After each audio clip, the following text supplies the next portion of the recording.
Buenos días a todos y todas. Y muchísimas gracias por la oportunidad de compartir algunos pensamientos con vosotros. I'm going to speak in English the rest of the time, but to be clear, para ser lo más claro posible sobre este tema tan importante, este mensaje, esta conversación fundamental. Muchísimas gracias por invitarme a participar, a la consejera José Juan y a todos ustedes por estar aquí para que podamos entablar esta conversación, este diálogo. Es importante este diálogo porque no se trata de una conversación sencilla. Muchas veces nos tenemos que enfrentar a ideas que realmente nos perturban, que suponen retos, y estoy muy agradecido porque me hayan brindado esta oportunidad y que estén ustedes todos aquí para que podamos tener esa conversación abierta, un diálogo franco sobre la realidad a la que nos enfrentamos. Así que espero que se sientan muy orgullosos por este evento, por la importancia de este diálogo, el cambio climático y el turismo que estamos abordando en este evento.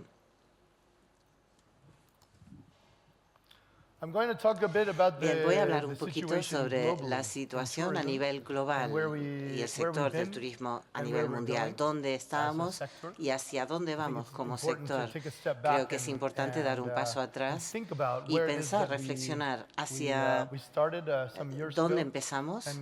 Hace unos años empezamos a hablar de todo ello y hacia dónde nos dirigimos y dónde encaja el archipiélago canario en toda esta perspectiva.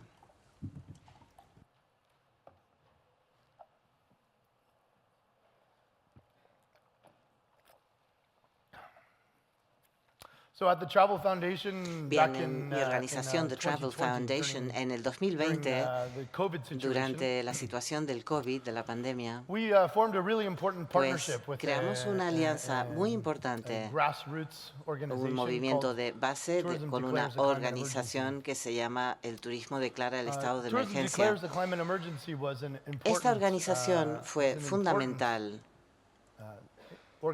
una organización vital que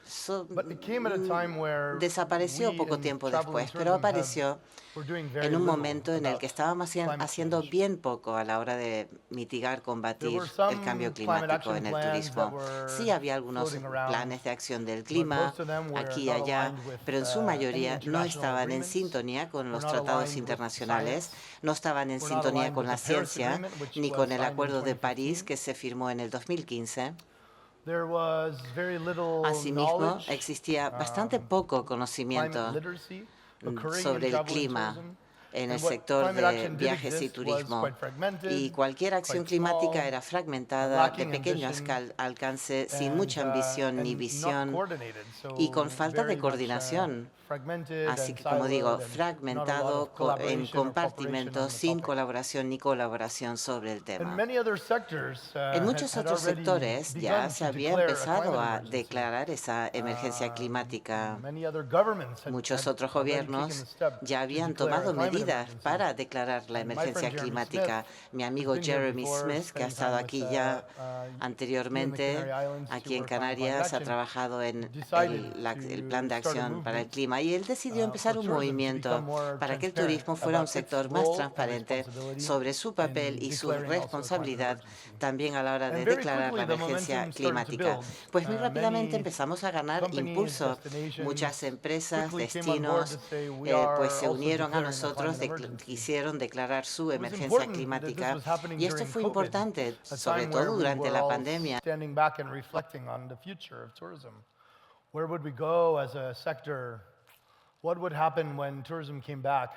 ¿Qué sucederá cuando venga otra vez el turismo y podamos volver a viajar?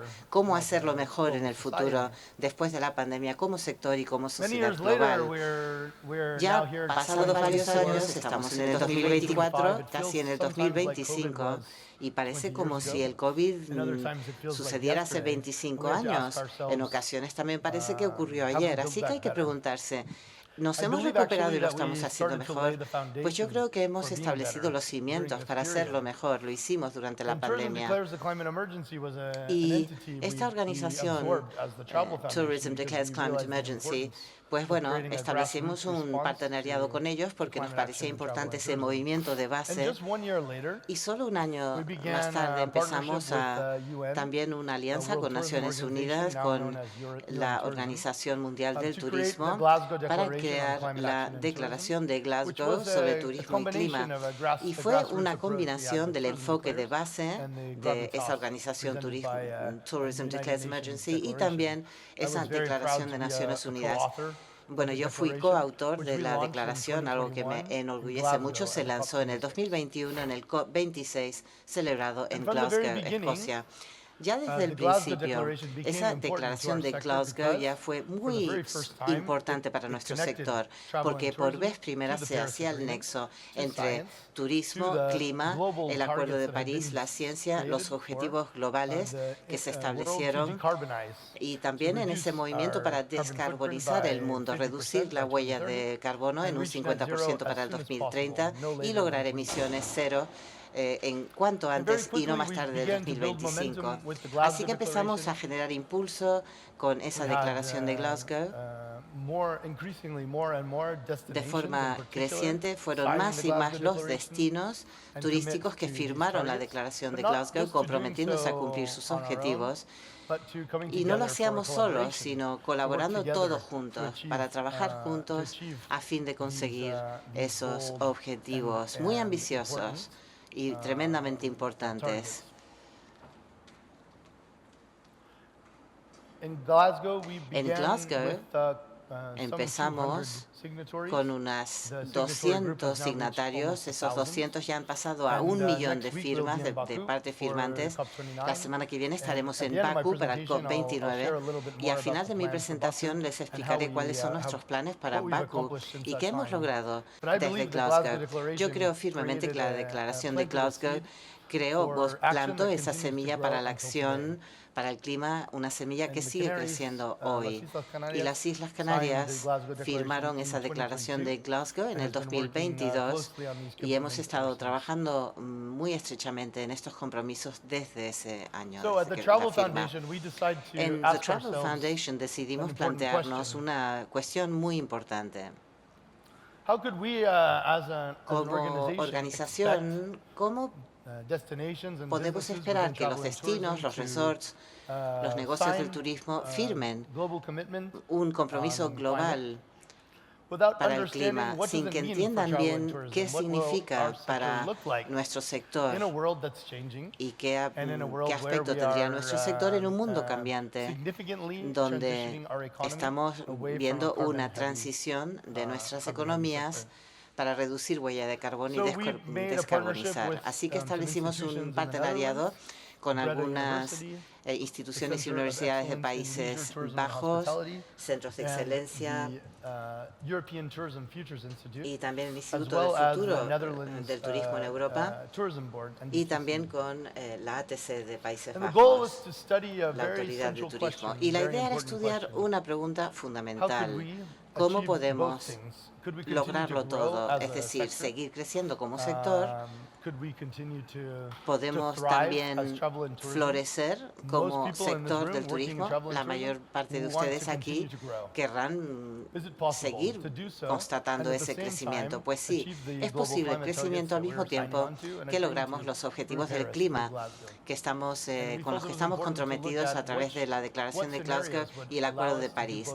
Así que analizamos qué tipo de ámbitos, dónde tenemos que trabajar para lograr ambos objetivos. Bueno, lo primero que tienen que tener en cuenta es esta gráfica. Seguimos haciendo lo de siempre, business as usual. Esta gráfica nos muestra el crecimiento que se espera durante los próximos años en el sector turismo y viajes.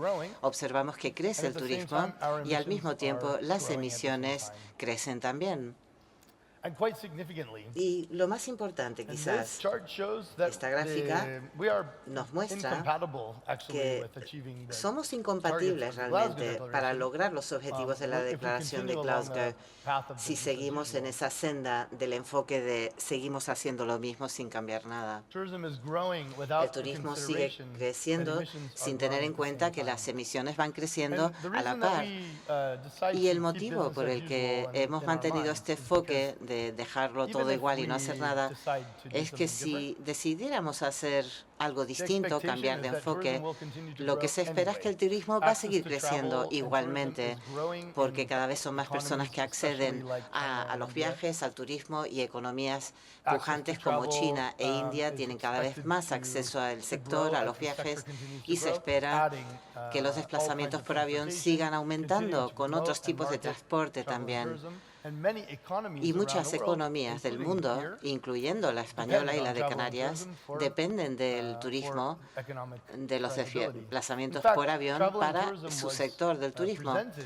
De hecho, durante los últimos 50 años se ha visto el sector del turismo como un mecanismo importante para el desarrollo, sobre todo en respuesta al sector de minería extractiva.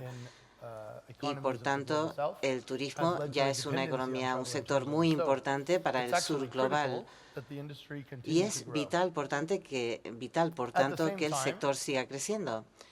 Al mismo tiempo,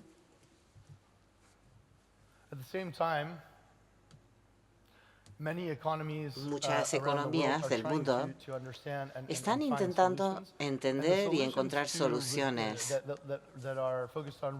Las soluciones que se dedican a reducir el turismo y los desplazamientos por avión, desafortunadamente, nos ponen en una situación tipo pandemia, donde se imponen restricciones al movimiento, o se plantea si es posible el turismo y los desplazamientos por avión, y creo que a ninguno de los que estamos aquí nos interesa mucho esa solución. Creo que tenemos que tener en cuenta todas las soluciones, pero teniendo en cuenta que la salud del planeta está en riesgo. Hay que seguir defendiendo aquellas soluciones que permiten un desarrollo económico sostenible antes de llegar a esas restricciones draconianas que limiten los viajes y el turismo. Uno de los principales retos en nuestro sector es que la aviación es un sector muy contaminante. Aquí tienen los hechos en pantalla. Durante la última década, un 23% de todos los desplazamientos se realizan en avión a escala mundial, pero ese 23% representan el 55% de todas las emisiones del sector turismo. En cuanto a los viajes intercontinentales de larga distancia,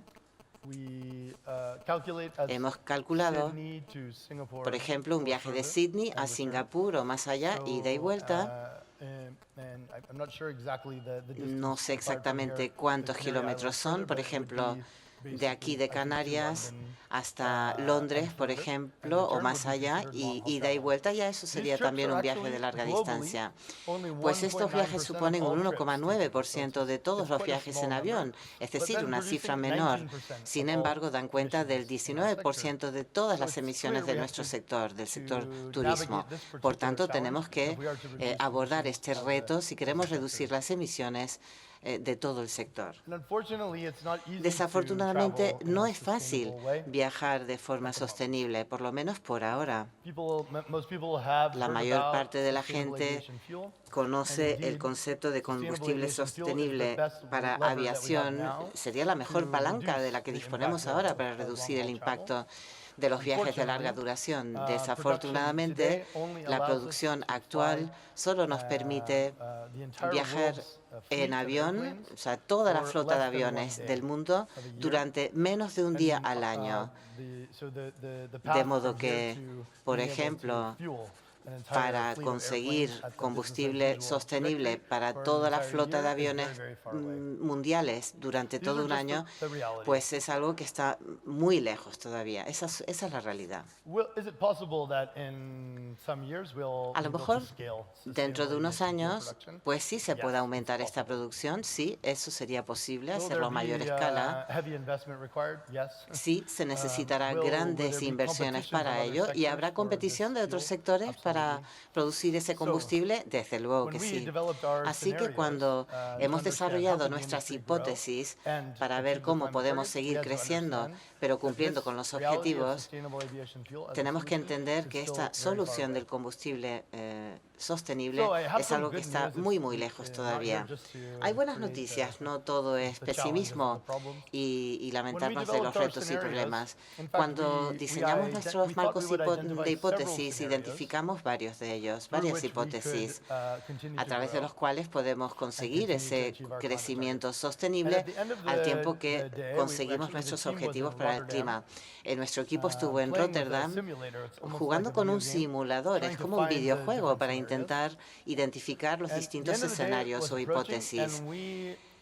Y bueno, estuvimos trabajando y no lográbamos avanzar y el equipo empezaba a entrar en pánico, pensando, bueno, madre mía, tenemos que producir un informe y si no encontramos algún escenario positivo, pues va a ser muy penoso. Pues encontramos un escenario, una hipótesis que permiten el continuado crecimiento del sector turismo y al mismo tiempo el lograr los objetivos del clima. Este escenario depende de que tomemos medidas para limitar el crecimiento de los viajes a largo plazo durante un periodo de tiempo para permitir que el sector de aviación pueda descarbonizarse.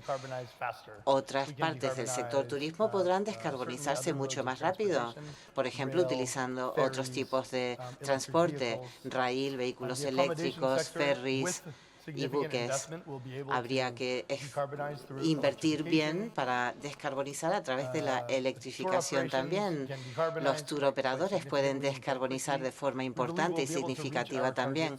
Y con todo ello creemos que podemos lograr los objetivos en todo el sector. Pero el reto principal son los viajes a larga distancia. No creemos que tenga que desaparecer los viajes a larga distancia.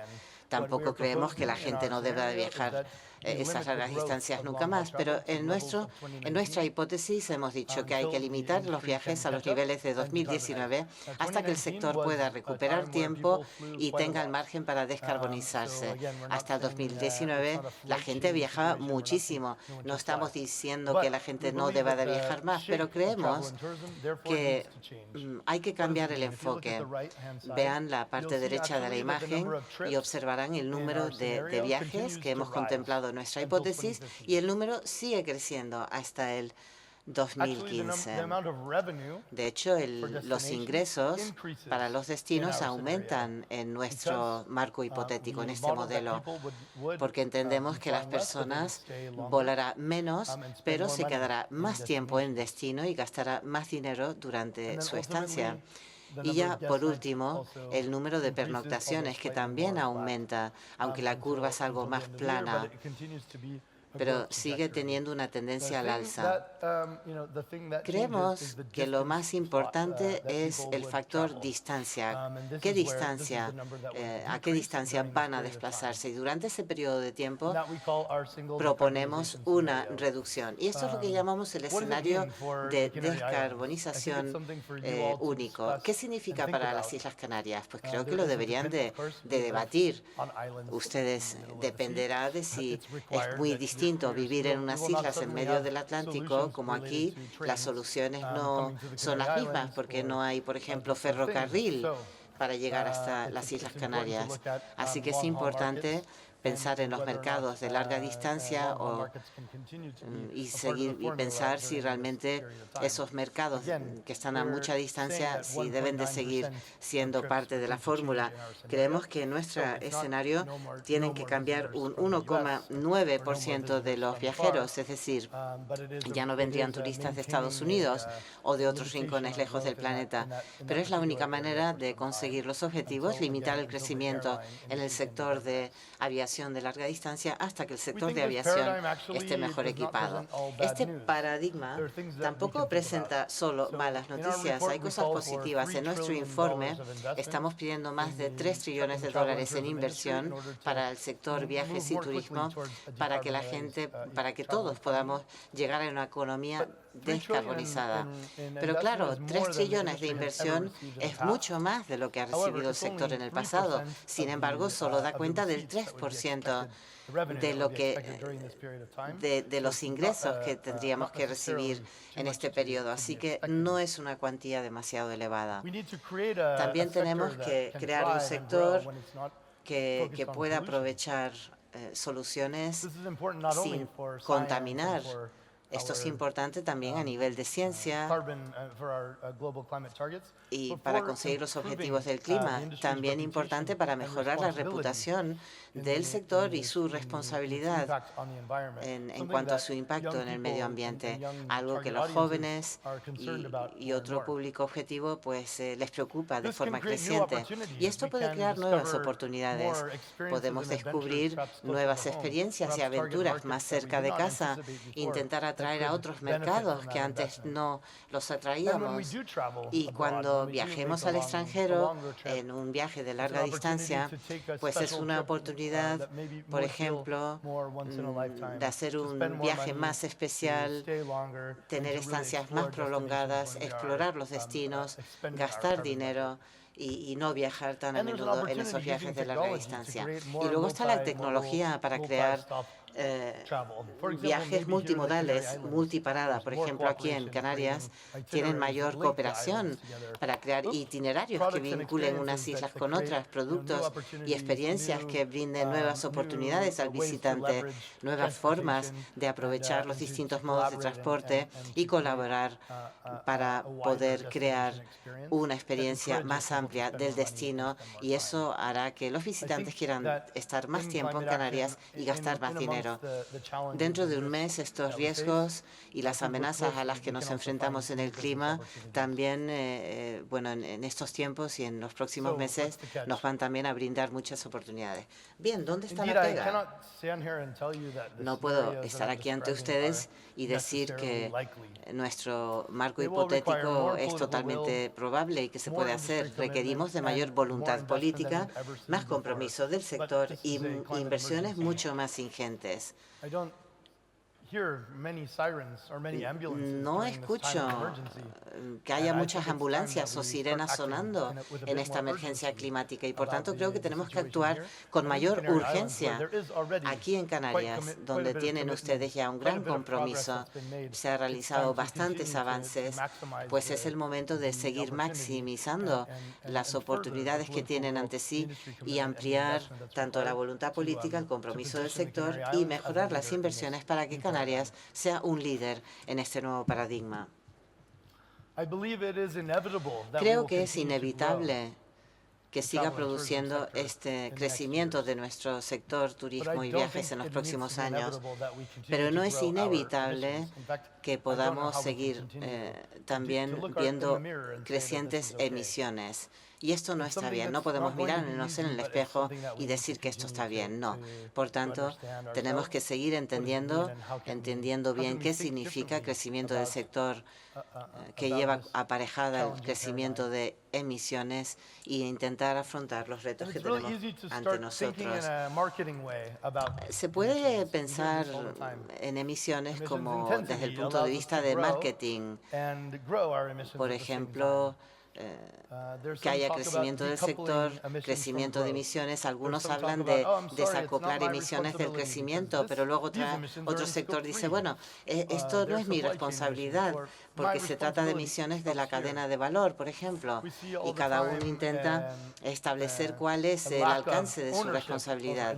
También el tema del transporte internacional, un factor importantísimo. Las emisiones internacionales de este transporte no están incluidas en el Acuerdo de París o en la Declaración de Glasgow. Son emisiones fantasma que no pertenecen a nadie, pero ha llegado un momento en que los destinos también asumen la responsabilidad de sus emisiones y decidir cómo van a utilizar la cuota de carbono que les queda, cómo van a promover medidas y optimizar las emisiones de la forma más positiva posible.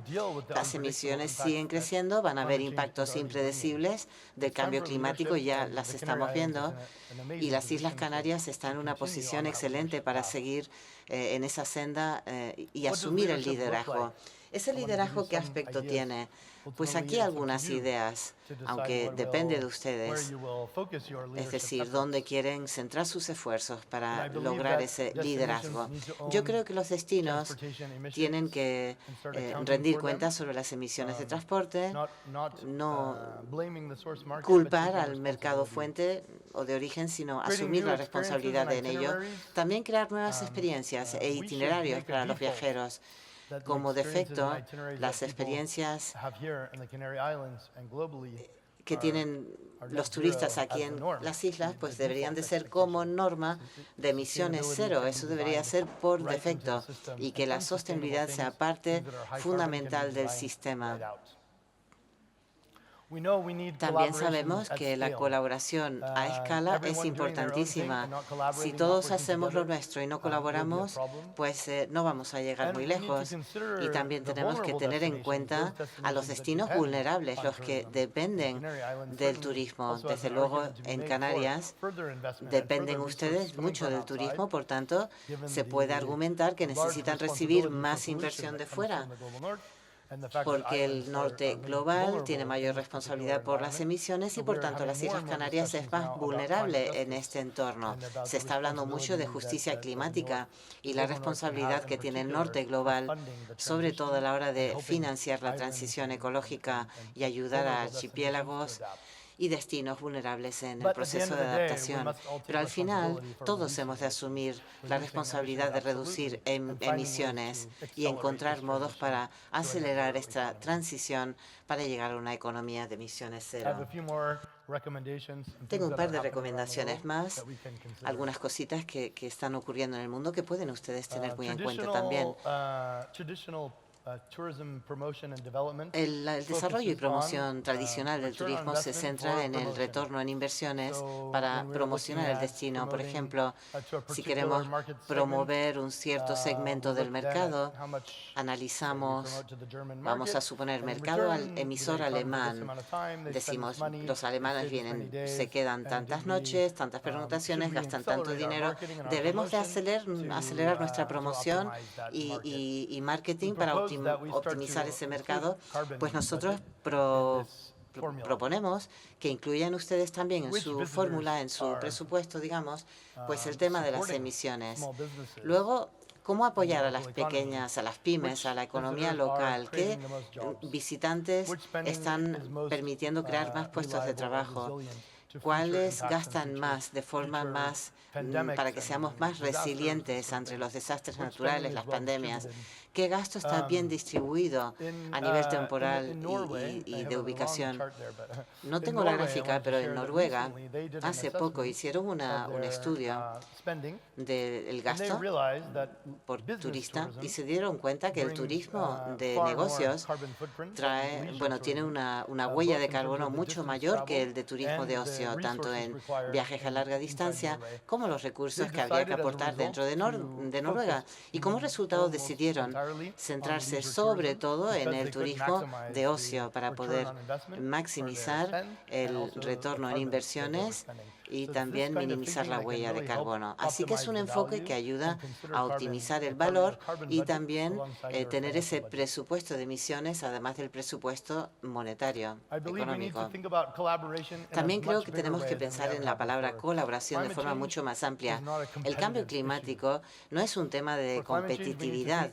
En cambio climático tenemos que pensar de forma precompetitiva, es decir, las Islas Canarias todas se unen de formas novedosas para no competir, sino colaborar. También para romper esos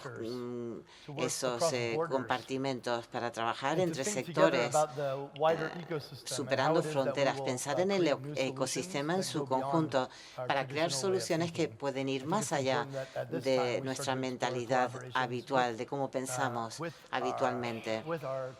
También hablar con nuestros competidores salir un poco del modelo habitual, de cómo enfrentamos nuestro modelo de negocio, saber que estamos ante este problema todos juntos y las soluciones que puedan surgir serán fascinantes si pudiéramos pensar con una mirada mucho más abierta sobre soluciones a estos problemas. Creo que en Canarias tienen una oportunidad tremenda para seguir diferenciándose y para ser creativos en estas soluciones. Creo que también tenemos que centrarnos en soluciones digamos, de la talla correcta, así las llamo yo. Las pymes no necesitan inversión en infraestructura.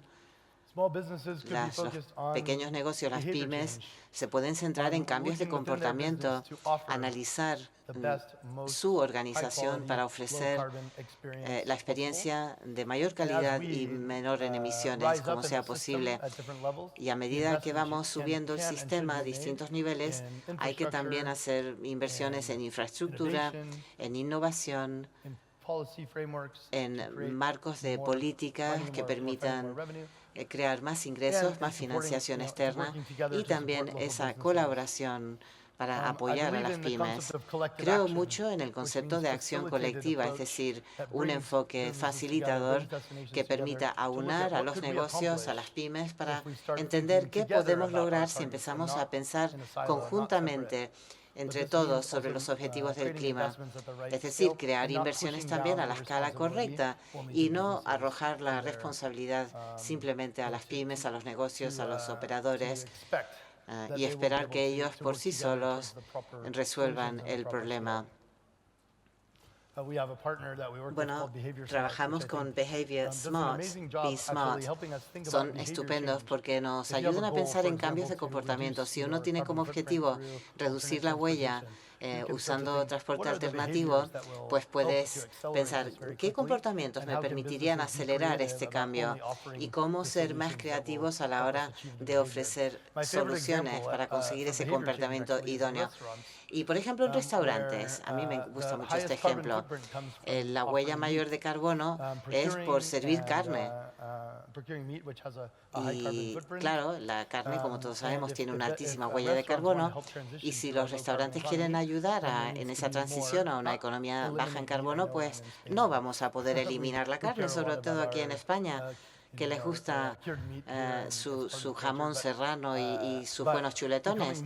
Pero claro, a lo mejor tendríamos que ser más vegetarianos, ofrecer mayores soluciones basadas en verduras vegetarianas. Si uno mira el menú, por ejemplo, pues podríamos poner una opción vegetariana y ofrecerla como la especialidad del chef. Pues en nuestro hemos hecho un pequeño estudio y hemos visto que simplemente pasando la opción vegetariana de la parte de abajo del menú a la parte de especialidades del chef, la gente lo elige ese plato vegetariano. Y es un poco manipulador, pero sí es una forma para que los restaurantes en este caso y otros negocios puedan asumir su responsabilidad, aprovechar todas las oportunidades, todas las soluciones que funcionan y que existen aparte de esta del menú. Y ya pues una imagen de mi mujer que tomamos en Gran Canaria hace unos 10 años cuando vine por vez primera a las islas. Y me encanta esta foto porque parece que estamos mirando hacia el futuro un poquito. Yo creo que las Islas Canarias están en un excelente punto de partida, está demostrando tremendos planes de actuación para el clima con participación de muchos negocios, de muchos sectores, formación, divulgación, voluntad política y toda esa colaboración. Necesitamos más colaboración de cara al futuro. Y creo que ha llegado el momento de que asuma Canarias su liderazgo. Espero que algunas ideas que les he contado hoy les ayuden a reflexionar sobre cómo crear esa mentalidad colectiva de colaboración para poder liderar y con el tiempo pensar cómo transformar este sector aquí en Canarias, cómo seguir creciendo, cómo seguir floreciendo mientras reducimos nuestras emisiones generales del sector y trabajando conjuntamente. Yo creo que es posible. Y sé que me he pasado de tiempo, pero hablarles un poquito de la semana que viene en Bakú, COP29, momento importantísimo para el turismo. Tras este evento en Tenerife me voy a desplazar a Azerbaiyán para asistir al COP29. El 20 de noviembre, por vez primera, el turismo tendrá una sesión temática, una jornada dedicada al sector del turismo. Y se trata de un momento extraordinariamente importante. Hace 5 años en el momento de la declaración de Glasgow se hacía muy poco en este tema. 5 años más tarde ya podemos asistir al COP29 y demostrar que turismo y viajes tiene que estar sentado a la mesa en esta conversación, que tenemos un papel muy importante, cosas importantes de decir. Esa percepción de que el turismo y los viajes están aquí, el sector está aquí para actuar, para desempeñar un papel fundamental en el amplio debate sobre descarbonización de la economía y la adaptación a las realidades del cambio climático es fundamental, vital. Demuestra que somos parte de ese diálogo. Hemos intentado conseguir estar sentados en esa mesa durante muchos años y ahora tendremos más oportunidad para conseguir recursos y que se nos preste atención. Así que la semana que viene se firmará la declaración de Bakú, centrada sobre todo en organizaciones nacionales de turismo y ministerios. También hará un llamamiento a 3 cosas. En primer lugar, que se destinen recursos adecuados y crecientes en todas las agencias gubernamentales que tengan que ver con el turismo y hacerlo además con equidad y justicia. En segundo lugar, fortalecer aún más la declaración de Glasgow como un entorno, espacio de colaboración. Es el único marco de alineación en todo el mundo para descarbonizar la economía, adaptar, mejorar nuestros ecosistemas, colaborar y mejorar la financiación de cara al futuro. Y, en tercer lugar, ¿cómo puede considerarse el turismo como parte formal, oficial de nuestros compromisos de cara al futuro? En COP30 en Brasil, cada país va a negociar su aportación a los objetivos mundiales de descarbonización y esa declaración de Bakú pues permitirá que el turismo, el sector, esté incluido en esos números, abriéndonos la puerta a oportunidades de políticas, recursos y más oportunidades para todos nosotros, para que podamos acelerar esa transición.